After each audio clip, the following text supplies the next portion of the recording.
Hello student, ई पाठशाला के channel में आप सभी का स्वागत है। मैं अंजनी आज आप लोग को क्लास 6 का चैप्टर 4 पढ़ाऊंगी।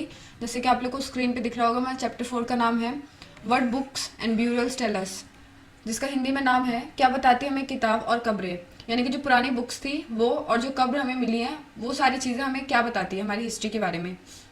इसमें स्टार्टिंग में एक छोटी सी स्टोरी है, मैं आपको शॉर्ट में बता दूँ। एक छोटी सी बच्ची मैरी, उसके स्कूल की बेल बजती है। वैसे उसका टीचर बोलता है कि सारे बच्चे मेरे साथ मेरे पीछे पीछे चलो। सारे बच्चे उसके पीछे जाते हैं और वहाँ पे वो लोग एक रूम में जाते हैं और वो रूम होता है लाइब्रेरी। लाइब्रेरी का मतलब आप लोगों को पता होगा कि लाइब्रेरी का मतलब होता है जहाँ पे बहुत सारी बुक्स होती है अलग अलग तरीके की, जैसे स्टोरी बुक्स हो गई या किसी हिस्ट्री के बारे में हो गई या फिर पोएम्स वगैरह, इन सब चीज़ों के बारे में वो लोग जाते हैं। तो वो जैसे रूम के अंदर एंटर करते हैं वो लोग देखते हैं कि वहाँ बहुत बड़ी बड़ी कबर्ड रखे हुए हैं, मतलब अलमारी रखी हुई है और उसमें बहुत मोटी मोटी बुक्स रखी हुई है। और मैरी एक अलमारी के पास जाती है, वहाँ उसे खोलने की कोशिश करती है। जैसे उसका टीचर देखता है कि वो उस अलमारी को खोल रही है तो उसका टीचर से बोलता है कि ये जो अलमारी है इसमें हमारे धर्म से रिलेटेड यानी रिलीजियस इससे रिलेटेड बुक्स रखी हुई है। और वो बोलते हैं कि हमारे पास एक वेद जो बुक है उसका पूरा संग्रह है, यानी पूरे ग्रुप जो बुक्स होती है ना बहुत सारी, वो इसमें रखी हुई है। और मैरी एक छोटी बच्ची है तो उसको ये नहीं पता कि ये वेद होता क्या है। चलिए आगे पढ़ते हैं। जैसे हमारा फर्स्ट टॉपिक है one of the oldest book in the world, यानी वर्ल्ड की सबसे पुरानी बुक के बारे में। वर्ल्ड की सबसे पुरानी बुक वेद को माना जाता है और वेद हमारे 4 प्रकार के हैं, ऋग्वेद, समावेद, युजुर्वेद और अर्थवेद। इसमें से सबसे ओल्ड बुक है हमारी ऋग्वेद, जो कि 3500 ईयर्स अगो यानी 3500 साल पहले लिखा गया था। इसके अंदर 1000 से भी ज़्यादा वो है प्रेयर्स है यानी प्रार्थना और हिम्स है। और इसको क्या बोला जाता है, सुक्ता। इसमें मेन 3 भगवानों के बारे में बताया गया है। स्पेशली कौन कौन से वो 3 भगवान है, अग्नि द गॉड ऑफ फायर यानी कि आग के देवता, Indra the God of warrior यानी लड़ाई के देवता, और एक है सोमा। एक तरीके का प्लांट होता था जो उस समय पे लोग उससे एक ड्रिंक प्रिपेयर करते थे ना, एक ड्रिंक बनाते थे। नॉर्मली जो हिम्स थे वो सगा मतलब होता है ऋषि, उनके द्वारा उनके जो शिष्य होते थे उनको पढ़ाया जाता था। वो कैसे बताते थे, वर्ड्स के द्वारा, मतलब छोटी छोटी बातें बता के या फिर एक सेंटेंस के द्वारा। इस तरीके से वो लोग उन्हें पढ़ाते थे धीरे धीरे करके। मतलब जैसे मैं आपको भी बुक्स बता रही हूँ पढ़ा रही हूँ, तो वैसे वो लोग भी ऐसे धीरे धीरे करके उसको समझाते थे। और ऐसा माना जाता है कि जो वो उस समय की हिम्स थे वो नॉर्मल मतलब आदमी लोग ज़्यादा पढ़ाया करते थे। और जो मतलब ऐसा भी कुछ मिला नहीं कि हाँ हो सकता है कि औरतें भी पढ़ाती हो, ऐसा कुछ हमें पता नहीं चला। जो ये हिम्स थे वो नॉर्मली संस्कृत में लिखी हुई थी, यानी जो ऋग्वेद थी इसको वैदिक संस्कृत में लिखा हुआ था। जो हमारी लैंग्वेज, जो हम संस्कृत लैंग्वेज पढ़ते हैं वो उस समय की संस्कृत अलग थी और अभी की संस्कृत थोड़ी डिफरेंट है। तो उस टाइम पे जो संस्कृत थी वो थोड़ी अलग थी, उसको बोलते थे वैदिक संस्कृत। और उस लैंग्वेज में उस बुक को लिखा होता था। एक ये छोटा सा है संस्कृत एंड अदर लैंग्वेज। जो संस्कृत थी, संस्कृत और बाकी लैंग्वेजेस एक दूसरे से कनेक्टेड है। कैसे, उनको एक फैमिली माना जाता है। जैसे कि जो कुछ एग्जाम्पल दिया हुआ है, इंडो यूरोपियन, इसमें कौन कौन सी लैंग्वेजेस आती है, असामिन, गुजराती, हिंदी, कश्मीरी, सिंधु, ये सारी जो लैंग्वेजेस है ये माना जाता है कि ये एक ही फैमिली की लैंग्वेजेस है। और जैसे एग्जांपल के लिए और भी दिया, जैसे English, French, German, Greek, Italian, Spanish, ये सारी एक लैंग्वेज, ये सारी एक फैमिली से, ये जो लैंग्वेजेस है एक फैमिली से बिलोंग करती है। जैसे एक एग्जाम्पल दिया है इसमें कि हमारा वर्ड, जैसे हम हिंदी में जो बोलते हैं ना, संस्कृत का वर्ड है मातृ यानी माँ, हिंदी में हम लोग माँ बोलते हैं, और इंग्लिश में मदर।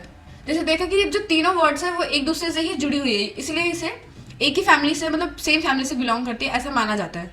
और भी एग्जाम्पल है हमारे, जैसे कि तमिल, तेलुगु, कन्नड़, मलयालम, ये सारी भी लैंग्वेजेस क्या है एक फैमिली की मानी जाती है।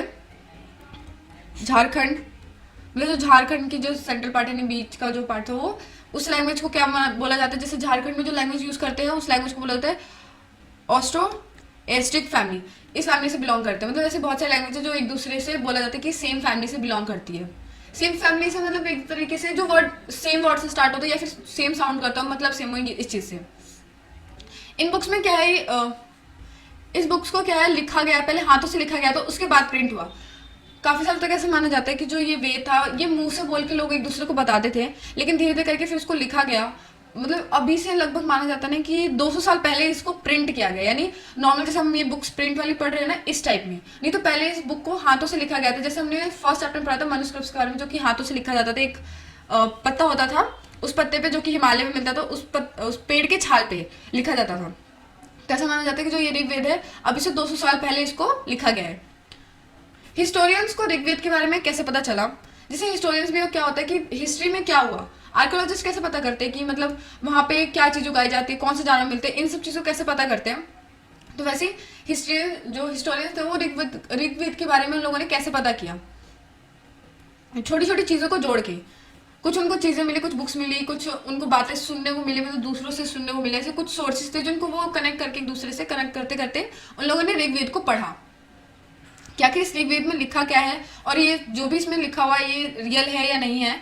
ऋग्वेद में क्या है, काफ़ी जो हिम्स है वो डायलेक्ट को फॉर्म में लिखा हुआ है। डायलेक्ट फॉर्म क्या होता है, जैसे हम एक दूसरे से जैसे हम बात करते हैं नॉर्मली, उस टाइप में लिखा गया है।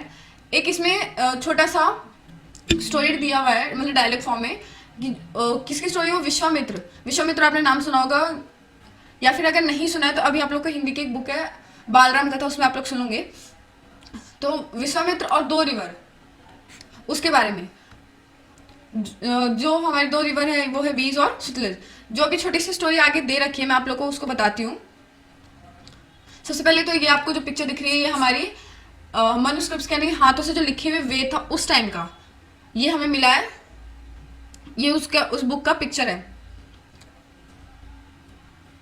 This manuscript of Rigveda on the British bark was founded in Kashmir about 150 years ago. 150 साल पहले इसको खोजा गया था, कहाँ, कश्मीर में, ठीक है। और जो कि अब इसको इंग्लिश में भी लिखा गया है, मतलब जैसे जैसे टाइम चेंज होता गया ऋग्वेद को भी काफ़ी लैंग्वेजेस में लिखा गया है, ऐसा माना जाता है। अब एक छोटी सी स्टोरी है विश्वामित्र एंड द रिवर, मतलब विश्वामित्र जो रिवर से क्या बातें करते हैं इस बारे में लिखा हुआ है इसमें। मैं आपको बताती हूँ। जैसे फर्स्ट वाला हमारा लाइन है विश्वामित्र, मतलब वो रिवर से क्या बोल रहे हैं। O river come down from the mountain like 2 swift horses, वो बोलते हैं नदियों से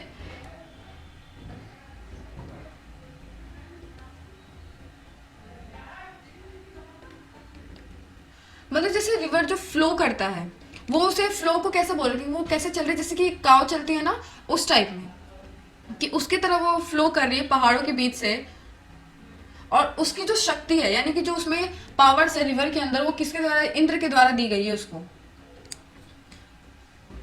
जो भी मतलब वैसे देखा जाए तो वाटर के अंदर भी काफ़ी पावर होती है, जब भी तो मतलब अगर ज़्यादा बारिश वगैरह हो जाए और पानी ज़्यादा भर जाए तो डैम्स वगैरह टूट जाते हैं, फ्लड आ जाता है, तो वो भी काफ़ी पावरफुल माना जाता है वाटर को भी।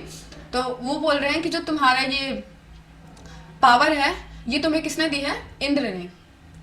नदी उनसे क्या बोलती है, वो बोलते हैं कि जो देवताओं ने मतलब जो भगवानों ने जो रास्ते बनाए हैं हम उसी रास्ते पे चलते हैं, यानी कि जो रिवर जो फ्लो कर रही है वो उन्हीं रास्तों पे फ्लो कर रही है जिसपे वो भगवान ने उनको एक तरीके से गाइड किया या फिर उनको ऐसा रास्ता दिया गया कि हाँ तुम सिर्फ यहीं से फ्लो करोगी, ठीक है।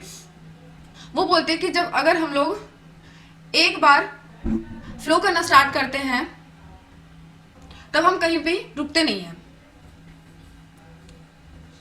फिर विश्वामित्र उनसे क्या बोलता है, O sister please listen to me, मतलब रुक जाओ, सिस्टर मतलब बहनें, उनसे बोलता है कि रुको और मेरी बात सुनो। वो उनसे बोलता है कि जो चैरियट मतलब जो वो होते हैं घुड़सवार जो होते हैं, वो उनसे बोलता है कि हम लोग जो ये घुड़सवार है ये काफ़ी दूर से आए हैं, अगर तुम अपना फ्लो कम नहीं करोगे तो हम इधर से उस तरफ कैसे जाएंगे सेफली, यानी कि आराम से। मान लो जैसे अगर पानी का फ्लो तेज होगा तो वो तो डूब सकते हैं ना वहाँ पे। तो ऐसा उनसे वो रिक्वेस्ट करते हैं कि प्लीज़ थोड़ा अपना फ्लो को धीरे करो जिससे कि हम वहाँ पे क्रॉस कर पाए। फिर रिवर उनसे क्या बोलती है, we will listen to your prayer so that you can cross safely. वो बोलते हैं कि हम ठीक है, मैंने तुम्हारी प्रार्थना को सुन लिया, अब तुम आराम से जाके इस रिवर को क्रॉस कर सकते हो। अब क्या है, स्टोरीज ने इन पॉइंट्स को पढ़ा, फिर इससे थोड़ा सा कनेक्ट करने की कोशिश की कि जो ये इसमें लिखी हुई स्टोरीज है वो रियल है या नहीं है, और ऋग्वेद में लिखा हुआ है जो ये स्टोरी।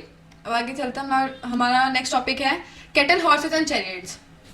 कैटल्स मतलब जो पालतू जानवर थे उस टाइम के, पालतू जानवर, हॉर्सेस मतलब घोड़े, और चैरियट्स मतलब जो वो लड़ने वाले होते हैं ना घुड़सवार, मतलब घोड़े पे चढ़ के जो लड़ाई करते थे वो लोग। ऋग्वेद में स्पेशली क्या है, कैटल्स और बच्चों के बारे में जो प्रेयर्स, छोटी छोटी प्रेयर्स और पोएम वगैरह लिखी हुई है उनके बारे में, स्पेशली सन्स यानी बेटों के बारे में, स्पेशली उनके बारे में लिखा हुआ है। हॉर्सेस के बारे में लिखा है।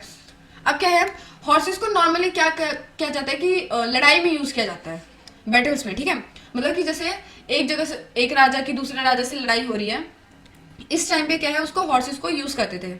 और इस लड़ाई में क्या होता था कि जो लोग जीतते थे वो लोग दूसरे वाले, मतलब जो उनका ओपोनेंट होता था जिससे वो लड़ते थे, उनका दुश्मन, उसकी या तो वो लोग लैंड को कैप्चर कर लेते थे यानी कि कब्जा कर लेते थे, या फिर उनके जो लोग होते थे उस पर कब्जा कर लेते थे।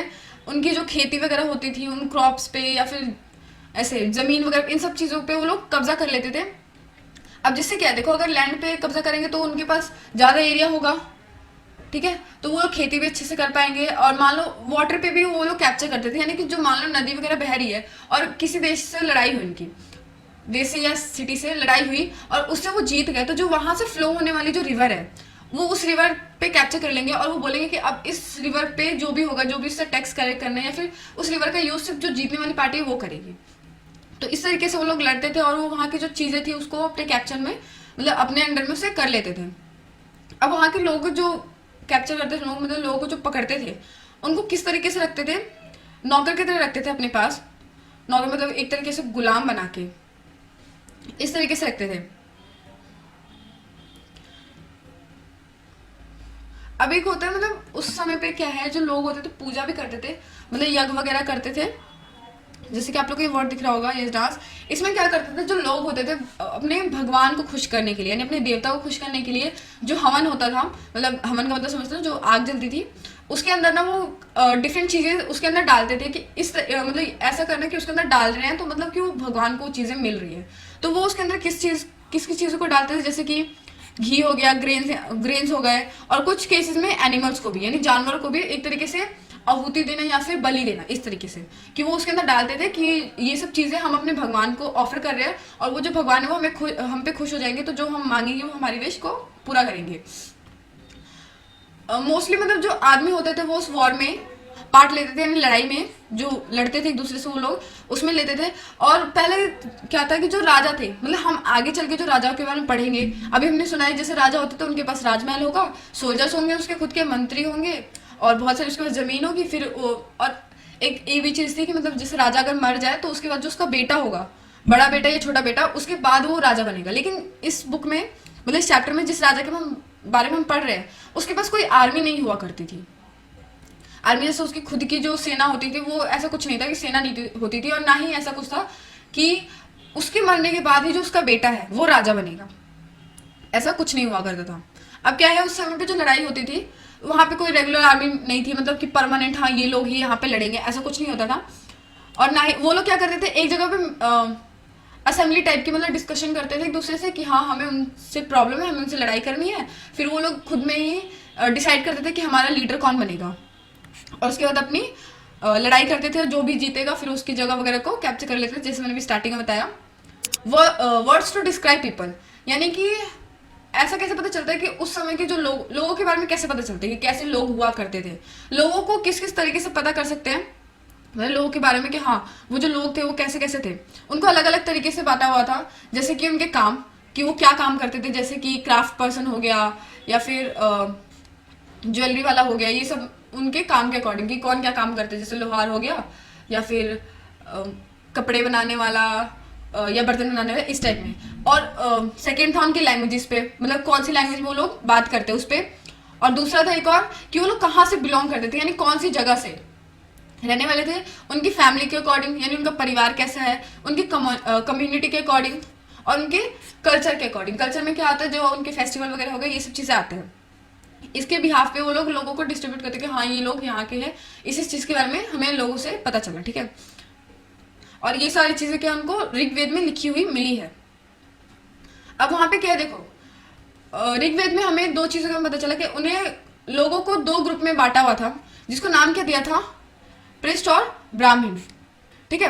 ब्राह्मण मतलब आप लोग समझ गए, ब्राह्मण का मतलब क्या होता है, वो पंडित टाइप के, और प्रिस्ट मतलब राजा, ठीक है। और अभी जैसे मैंने बताया कि जो ये इसमें जिस प्रिस्ट की बात हो रही है, मतलब जिस राजा की बात हो रही है, ये वो वाला राजा नहीं है जिसके पास खुद का महल है, खुद की सेना है और उसके मरने के बाद उसका बेटा ही वो राजा बनेगा, और ना ही वो किसी से टैक्स कलेक्ट करता था, ऐसा कुछ भी नहीं था।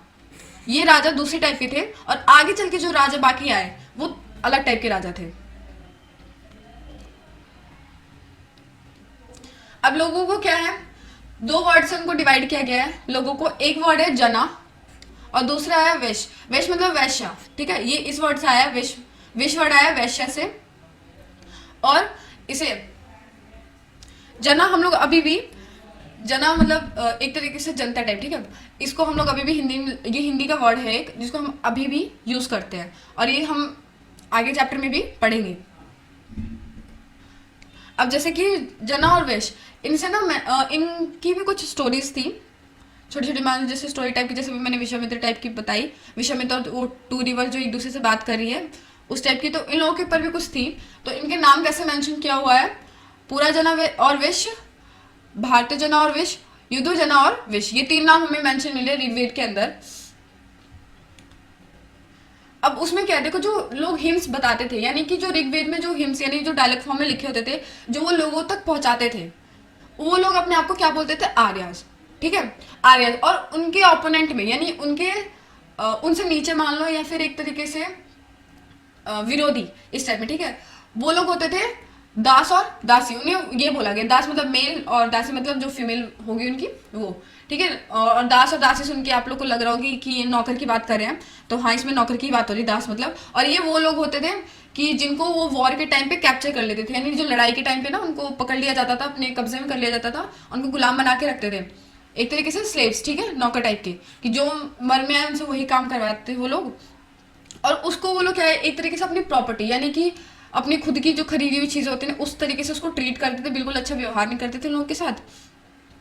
अब जैसे क्या है, ऋग्वेद क्या है, कहाँ कहाँ पे कंपोज हुआ, नॉर्थ वेस्ट में और सब कॉन्टिनेंट में, ठीक है। सब कॉन्टिनेंट के जो नॉर्थ वेस्ट है वहाँ पे हमें ऋग्वेद की चीजें, ऋग्वेद के बारे में भी वहाँ पे भी हमें पता चला। और इस चैप्टर में हमारा इतना ही। हम अपने चैप्टर का आगे वाला पार्ट, आगे वाला जो चैप्टर को हम पढ़ेंगे सेकेंड वीडियो में। Thank you so much.